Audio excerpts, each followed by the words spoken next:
Hello guys, मैं Anuradha Shiv Shakti channel से आप सबका हार्दिक अभिनंदन करती हूँ। चलिए शुरू करते हैं हिंदी में अपना टॉपिक जो चल रहा था रस। आज करेंगे हम रस पार्ट 2। ठीक है, सबसे पहले मैं रिवाइज करा देती हूँ। हमने किया था रस का शाब्दिक अर्थ है आनंद। ठीक है, और उसके बाद मैंने आपको बताया था रस क्या है। काव्य को पढ़ने में जिससे आनंद की अनुभूति होती है या इंटरेस्ट बना रहता है वो सब क्या कहलाता है, रस कहलाता है। रस को काव्य की आत्मा कहा जाता है। और रस का वर्णन कहाँ है, भरत मुनि की, ये आचार्य हैं, आचार्य भरत मुनि की पुस्तक या ग्रंथ नाट्य शास्त्र में।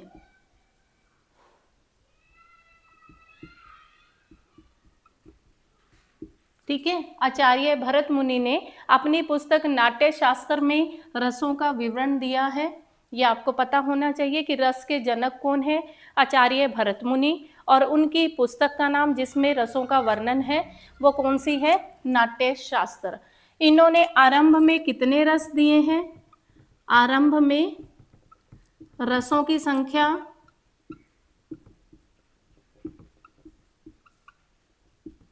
9 और कहा गया नवरस। ठीक है, फिर 2 रस और जोड़े गए,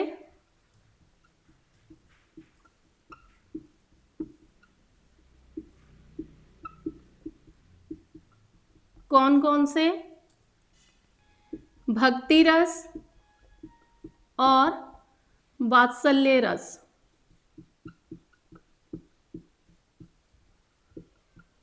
ठीक है, वात्सल्य जो है वो 10वें नंबर पर है और भक्ति जो है वो 11वें नंबर पर है। ये पता होना चाहिए क्योंकि क्वेश्चन ऐसे भी डल सकता है कौन से रस को 10वां रस माना गया है, तो आपको ऑप्शन मिल जाएंगे वात्सल्य रस को। 11वें रस की संज्ञा किस रस को दी गई है, भक्ति रस को दी गई है। तो अब रस कितने हो गए हैं, अब रसों की संख्या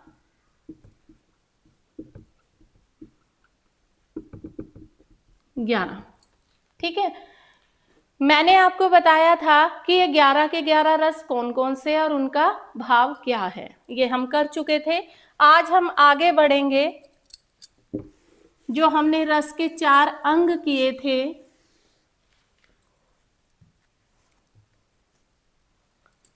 हमने किए थे रस के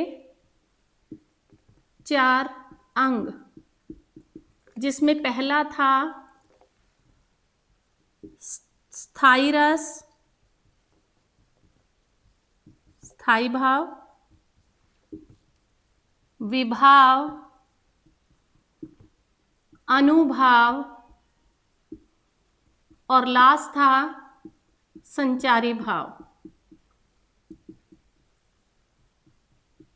ठीक है, मैंने ये आपको कल बताए थे। अब हम स्थाई भाव अपने उल्लेखित कर चुके थे, यानी मैं उनके बारे में बता चुकी थी।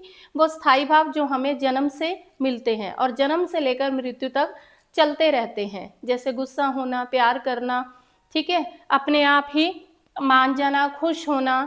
ठीक है, ये सारी चीज़ें कौन सी हैं, स्थाई भाव हैं, जो जन्म से लेकर मृत्यु तक चलती हैं और कंटिन्यू बनी रहती हैं। सिचुएशन के अकॉर्डिंग, स्थितियों के अकॉर्डिंग अपने आप ही उत्पन्न हो जाते हैं। इसके लिए हमें कोई फोर्स नहीं करता, ना ही हमें कोई कहता है कि इस समय ये भाव उत्पन्न करो। हम अपने आप ही स्थिति के अनुसार वो भाव जागृत हो जाते हैं, उन्हें कहा जाता है स्थाई भाव। आगे चलते हैं विभाव की तरफ। विभाव क्या है, पहले इसे नोट कीजिए, मैं विभाव बताती हूं आपको।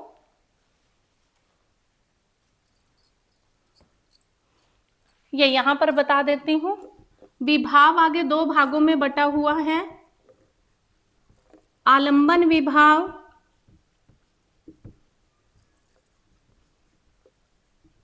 और दूसरा उद्दीपन विभाव।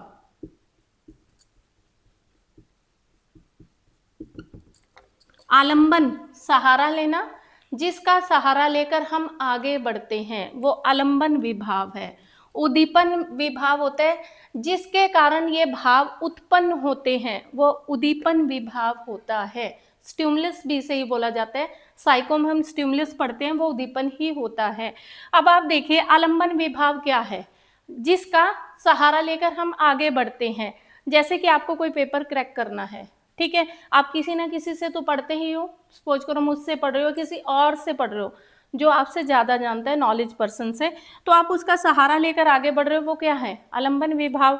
उद्दीपन विभाव क्या होते हैं, जो आप किस लिए पढ़ रहे हो, नौकरी पाने के लिए, क्योंकि हमें आने वाली सैलरी अपनी ओर अट्रैक्ट करती है, तो वो क्या है, उद्दीपन विभाव। यानी जिसके लालच में हम काम करते हैं वो है उद्दीपन विभाव, और जिसका सहारा पाकर हम आगे बढ़ते हैं वो है आलंबन विभाव। तो विभाव के दो भाग है, आलंबन विभाव और उद्दीपन विभाव। मोस्ट इंपॉर्टेंट है, कई बार पूछ लेते हैं विभाव के अंतर्गत क्या शामिल है, आलंबन और उद्दीपन क्या शामिल नहीं है, फिर वो आपको ऑप्शन बता देंगे कि किसकी बात नहीं हो रही है। ठीक है, आगे चलते हैं। अनुभाव, अनुभाव क्या है,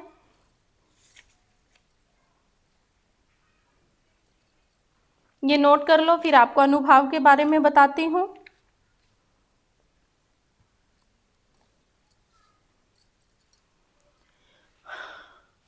अनुभाव जो है वो 8 हैं टोटल, संचारी भाव 33 हैं और स्थायी भाव 11 हैं, ये भी ध्यान रख लेना।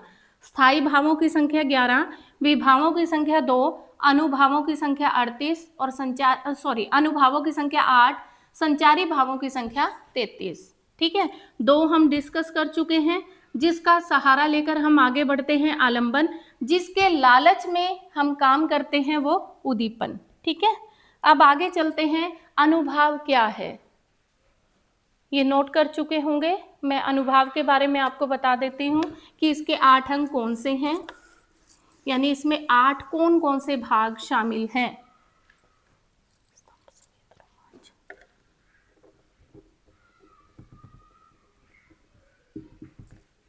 फर्स्ट है आपका स्तंभ, दूसरा स्वेद, तीसरा रोमांच, चौथा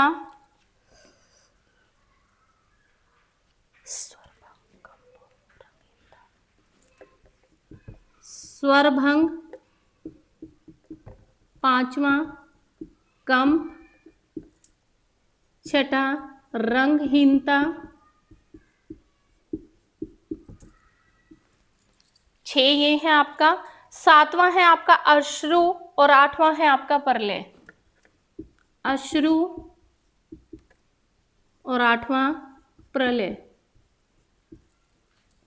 ठीक है, देखो आपकी प्रोनाउंसिएशन पर डिपेंड करता है आप क्या लिखोगे। आप लिखते हो, आप बोल रहे हो प्रलय, तो आप प और र पूरा लिखोगे। मैंने बोला प्रलय, तो प में ही र बोला है, इसलिए प्रलय ऐसे डला है आपका। प्रलय और प्रलय एक नहीं होते, अलग अलग होते हैं।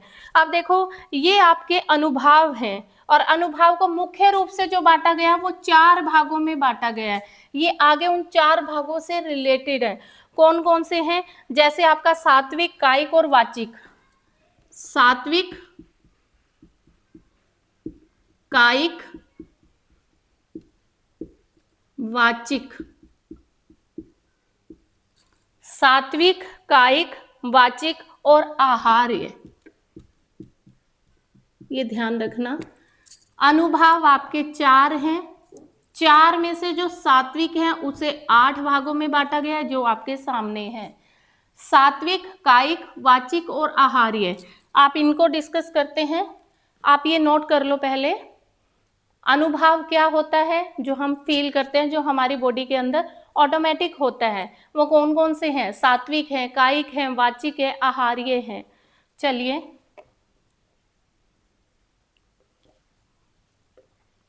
यहां लिख देती हूं। सात्विक कौन सा है, सात्विक हमारे विचारों से संबंधित है। आपने ये तो सुना होगा, जैसा खाओ अन्न वैसा हो मन, और मन में ही क्या आते हैं, विचार आते हैं। यानी जैसा आप खाते हो जैसा भोजन आप ग्रहण करते हो, जैसे मांसाहारी हो या शाकाहारी हो, ठीक है, तो वैसे ही विचार आपके अंदर उत्पन्न होते हैं, ये कहा जाता है। तो सात्विक क्या है? सात्विक भोजन से सात्विक विचारधारा उत्पन्न होती है। सात्विक कैसे? जैसे भगवान से संबंधित, ठीक है, अच्छा सोचना, दूसरों का बुरा ना चाहना, वो सब सात्विक में आता है। उसके बाद कायिक, कायिक वर्ड काया से संबंधित है, ये हमारी शारीरिक वेशभूषा से संबंधित है।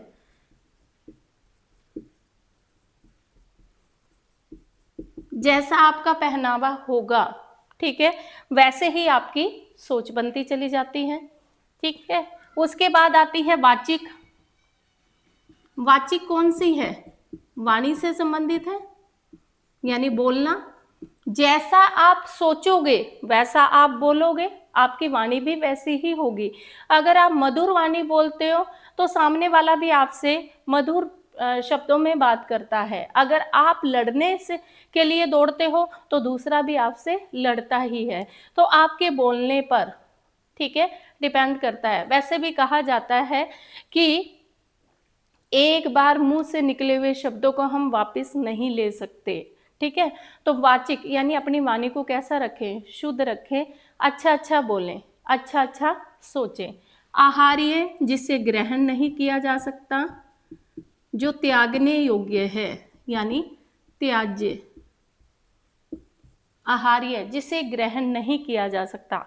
हार्य, ग्रहण करना, जो ग्रहण करने योग्य ही नहीं है। यानी आप जैसी विचारधारा रखोगे, अब आप किसी को गंदा बोल रहे हो, गाली गलौज कर रहे हो, तो सामने वाला उसे ग्रहण थोड़ा ना करेगा। वो आपकी बात का रिस्पॉन्स आपकी ही बात में देगा, पर वो ग्रहण करने योग्य नहीं होता। वो कौन सा होता है? आपका आहार्य कहलाता है। और जो ये आपका सात्विक है, इसके आगे 8 भाग है। कौन कौन से? स्तंभ, एक पिलर जिसके सहारे हम खड़े हैं। संवेद यानी आपकी सोच। रोमांच यानी आप आनंद जो ले रहे हो। स्वरभंग, बोलते हुए जो आप लड़खड़ा रहे हो। कंप यानी जो कंपन उत्पन्न होता है, जो आप डर पैदा कर लेते हो। जब आप लड़खड़ाते हो तो कंपन होता है ना, क्योंकि आपकी आवाज लड़खड़ा रही होती है। रंगहीनता यानी बिल्कुल शुद्ध शब्द बनाकर नहीं बोलना, कुछ मिलावटी नहीं होने चाहिए। अश्रु, जब आप गलत करते हो तो कैसी भावना आती है? अश्रु की भावना, रोने की भावना, क्योंकि अंदर से मन दुखी होता है। अपना मन तो दुखी करते ही हो, साथ में दूसरों का भी दुखी करते हो। उसके बाद प्रलय, उससे क्या होगा? विनाश ही होगा, ठीक है। उससे निर्माण तो होने से रहा, विनाश ही होगा। तो ये सब चीजें किसके अंतर्गत आती हैं? आपकी सात्विक के अंतर्गत आती हैं। और ये सात्विक यही बताता है कि शुद्ध मन में शुद्ध विचार, शुद्ध विचारों से शुद्ध वाणी, ठीक है, ये सब उत्पन्न होते हैं। और फिर वो प्रलय नहीं, वो निर्माण का कार्य करते हैं। क्लियर है? ठीक है। हमने विभाव को 2 भागों में बांटा और अनुभाव को 4 भागों में बांटा। सात्विक, कायिक, वाचिक, आहार्य। आगे चलते हैं। संचारी भाव।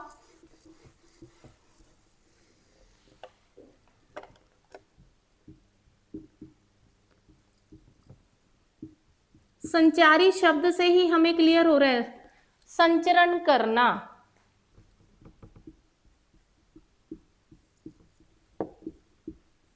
यानी आना जाना लगा रहना, जो हमारे दिमाग में चलता रहता है।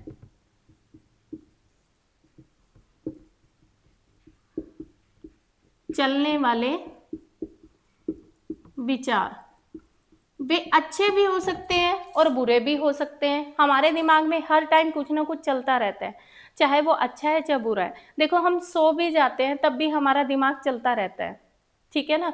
वो कुछ ना कुछ सोचता रहता है। आप अपनी प्लानिंग भी करते हो कि मुझे सुबह उठकर क्या क्या करना है, या मैं आज सुबह से शाम तक क्या क्या करूँगा या करूँगी। तो वो सब कहाँ आता है? आपके दिमाग में आता है। उसमें से हम कुछ तो काम कर लेते हैं, पर कुछ अगले दिन पर छोड़ देते हैं या कुछ भूल जाते हैं।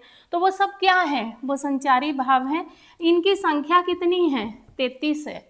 वैसे तो ये अनगिनत है, इनकी संख्या ही नहीं है। कभी कुछ आता है कभी कुछ आता है, पर मुख्य रूप से कितने माने गए हैं, वो 33 माने गए हैं जो हमारे दिमाग में चलते रहते हैं। जैसे कभी हम हंसते हैं, कभी हम दुखी होते हैं, विषाद, कभी हम क्रोधित होते हैं, क्रोध उत्पन्न हो जाता है, ठीक है, जो हमारे स्थायी भावों में भी था। कभी हम लज्जा, ग्लानि, चिंता, लज्जा, शर्म महसूस करते हैं, ग्लानि भी उसी का ही भाग है, ठीक है। ग्लानि होता है पश्चाताप और लज्जा होता है शर्मिंदा होना, ठीक है। चिंता, ठीक है। और क्या क्या भाव हमारे अंदर आते हैं, जैसे शंका, असूया, असूया होता है दूसरों के प्रति असहिष्णुता, शंका दूसरे पे शक करना, असूया, असूया होता है दूसरों के प्रति असहिष्णुता यानी भाईचारे की भावना को न रखना। उसके बाद है आपका उग्रता, चंपलता, दीनता, उग्र भाव होना, उग्रता, चंचलता, दीनता, दूसरों के प्रति दीन भाव होना, दयालुता, ठीक है। और भी बहुत से ऐसे हैं जिनसे मिलकर ये 33 बने हैं, जैसे श्रम, आलस, निद्रा, श्रम मेहनती होना, आलस से सुस्त होना, निद्रा सोए रहना, ठीक है, या संवेद, इन सब से मिलकर बने हैं। ये स्थायी भावों से मिलकर बने हैं, आपके सात्विक भावों से लिए गए हैं, सबको मिलाकर आपके संचारी भाव बनाए गए हैं, ठीक है। तो हमारे अंदर ये भावनाएं अपने आप उत्पन्न होती रहती हैं। आपने देखा होगा हम जब सोते हैं तो कई बार हम सोते सोते मुस्कुरा रहे होते हैं, क्योंकि आपका सपना ही ऐसा होता है कि आप वो सपने में खुश होते हो। और कई बार हम सोते सोते डर जाते हैं तो भय भी यहीं आएगा आपका, ठीक है। कई बार क्या होता है हम सोते सोते दुखी से लगते हैं, तो स्वप्न भी आपका ऐसा ही है। मैंने स्वप्न लिखा है यहाँ, नहीं लिखा तो स्वप्न भी यही है आपका, ये ध्यान रखना। तो ऐसे आपके 33 संचारी भाव हैं जो हमारे दिमाग में चलते रहते हैं, ठीक है। कई बार गुस्सा हो जाते हैं, फिर कई बार डर जाते हैं, झटके के साथ उठते हैं और फिर देखते हैं ये तो सपना ही था।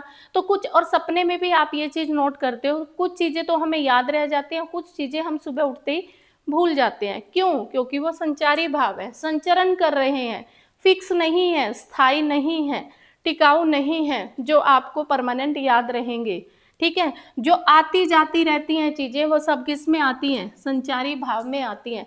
कई बार हमारे साथ ऐसा भी होता है कि कोई हमारे सामने घटना घटित हुई और हमें लगता है कि ये पहले भी हो चुका है, पहले हुआ नहीं है, आपको आभास हुआ है, चाहे स्वप्न के माध्यम से हुआ है, चाहे किसी और के माध्यम से हुआ है, तो वो क्या है? वो संचारी भाव है, ठीक है। कई बार हम सोचते हैं शायद मैं ऐसा ना करता तो ये ना होता, तो वो हमारे हाथ में नहीं होता, होनी बलवान है, ठीक है। हम सिर्फ माध्यम बनते हैं, जो प्रभु ने लिख दिया वो होकर रहता है। तभी तो सात्विक को हमने इसमें ग्रहण किया है, सात्विक भाव आए थे ना आपके अनुभाव में, ठीक है। अनुभाव के 4 भाग थे आपके, ठीक है, सात्विक, कायिक, वाचिक और आहार्य। और सात्विक के जो अन्य भाग थे वो इसमें भी शामिल है, जो स्थायी के अन्य भाव थे हर्ष, विषाद, क्रोध, वो सब इसमें शामिल है। यानी तीनों को मिक्सअप करके आपका कौन सा भाव बना है? संचारी भाव बना है, ठीक है। तो ये थे आपके रस, जो आपसे सीधे भी पूछे जा सकते हैं। कई बार तो क्वेश्चन सीधा यही आ जाता है, मौलिक रूप से या मुख्य रूप से रसों की संख्या कितनी है? मुख्य पूछे हैं तो 9 है। कुल रस कितने हैं? तो 11 हैं। किसने दिए हैं? भरत मुनि ने दिए हैं। किसमें दिए हैं? अपने ग्रंथ नाट्य शास्त्र में दिए हैं, ठीक है। अनुभावों को कितने भागों में बांटा गया है? 4 भागों में बांटा गया है। विभाव के कितने अंग हैं? 2 अंग हैं, ठीक है, उद्दीपन विभाव और आलंबन विभाव। आपसे पूछा जाए स्थायी भावों की संख्या कितनी है, तो स्थायी भाव न मौखिक पूछे, न मौलिक पूछे और ना ही मुख्य पूछे। आपसे पूछा कितनी है तो आपने आंसर देना है 11 है, ठीक है। संचारी भावों की संख्या कितनी है तो आपने आंसर देना है 33 है।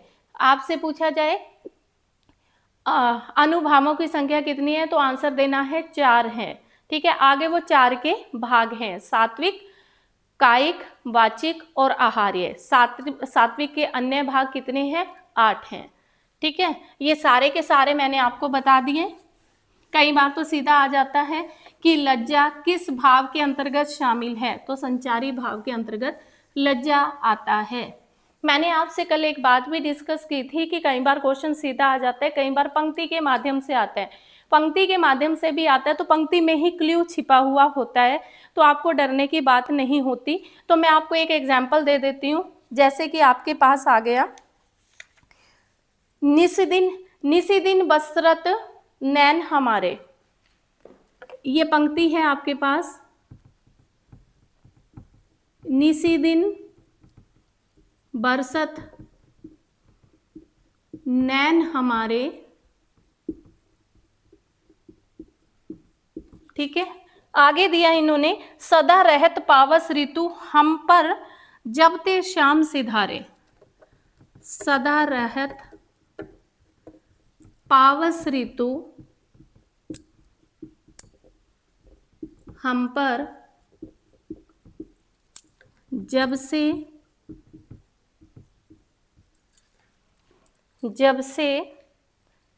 श्याम सिधारे।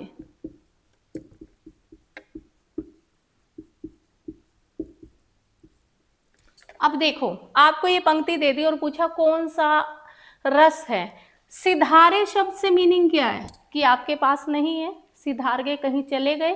ठीक है, बरसत आंसुओं का बहना, क्योंकि आगे नैन शब्द दे दिया है, और यहाँ है पावस ऋतु यानी वर्षा ऋतु। तो वर्षा ऋतु का वर्णन है, आंखों से आंसू बरस रहे हैं, और श्याम कहाँ सिधार गए, कहीं दूर चले गए हैं। तो एक तरह निसिदिन, सारा दिन, रोज। ठीक है, सदा रहत पावस ऋतु हम पर, हमारे ऊपर तो हमेशा वर्षा ऋतु ही रहती है, क्योंकि हमारी आंखों से पानी बरसता रहता है जब से हमारे श्याम सिधार गए, यानी यहाँ से चले गए। तो श्याम सिधारे, तो आपको ये पता चल गया कि वियोग है, और वियोग मैंने किस में बताया है, संयोग श्रृंगार में और वियोग श्रृंगार में। तो आंसर क्या रहेगा, वियोग श्रृंगार रस। ठीक है, क्लियर है? उम्मीद करती हूं आपको समझ आ गया होगा। अगला देखिए, एक पंक्ति और लिख देती हूं। जैसे आपके पास आ गया, वीर तुम बड़े चलो, धीर तुम बड़े चलो, सामने पहाड़ हो, सिंह की दहाड़ हो। वीर तुम बड़े चलो,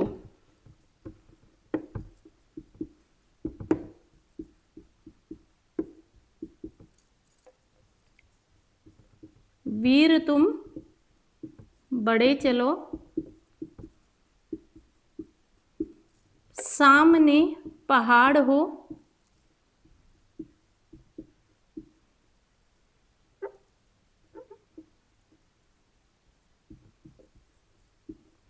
सिंह की दहाड़ हो।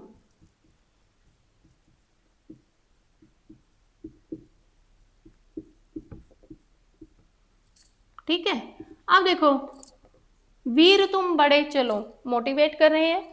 धीर तुम बड़े चलो, यहां वीर की जगह फिर धीर लिख लो, यानी तुम धैर्य से आगे बढ़ते चले जाओ। सामने पहाड़ हो, यानी चाहे सामने तुम्हारे कोई पहाड़ भी हो, चाहे सिंह भी खड़ा दहाड़ रहा हो, पर तुम अपने कदम पीछे मत लो, आगे की तरफ बढ़ते चले जाओ। तो क्या आ रहा है आपके अंदर, उत्साह, मोटिवेशन आ रही है। तो आंसर क्या है, वीर रस। और वीर रस का भाव क्या है, उत्साह, मोटिवेशन, खुशी, प्रशंसा।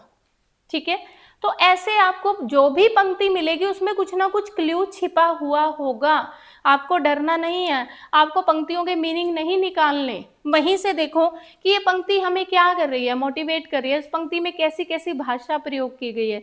जैसे पिछली पंक्ति में पावस ऋतु, वर्षा ऋतु थी, आंखों से नीर बह रहे थे, आंसू बह रहे थे, और श्याम सिधारे हुए थे, यानी उनके पास नहीं थे।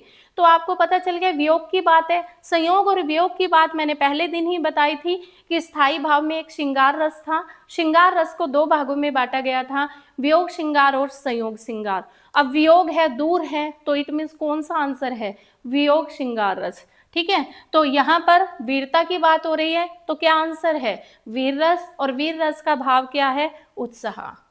क्लियर है। तो ये था आपका आज का टॉपिक रस, जो यहाँ कंप्लीट होता है।